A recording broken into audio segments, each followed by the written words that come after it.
Le seul démon dans la Bible assez audacieux pour affronter à la fois Gabriel et Michel face à face, personne ne connaît son véritable nom, mais les Écritures lui donnent un titre terrifiant, le prince du royaume de Perse.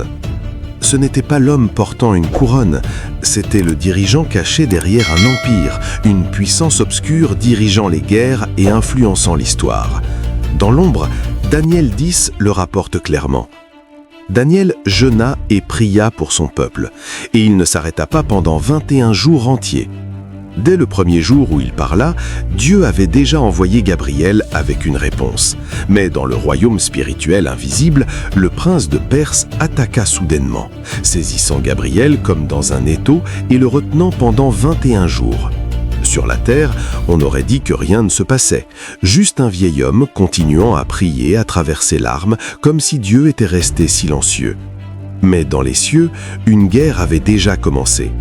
Jusqu'à ce qu'un autre nom soit appelé, Michel, le commandant des armées célestes.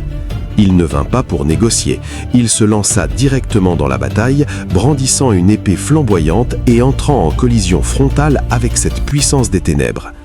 Le prince de Perse riposta avec toute sa force, mais sous l'autorité des armées du ciel, il fut repoussé encore et encore, jusqu'à être finalement maîtrisé et écarté. Au moment où le blocus tomba, Gabriel traversa la ligne de bataille et délivra la réponse de Dieu à Daniel, face à face. Ce passage nous enseigne quelque chose.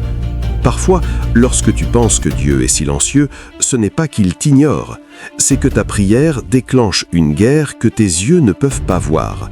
Et si tu as l'impression que tes prières sont retardées, que ta vie semble bloquée, aie pris autorité dans les commentaires et partage cette vidéo pour que davantage de personnes sachent que les ténèbres peuvent retarder, mais elles ne peuvent pas arrêter le plan de Dieu.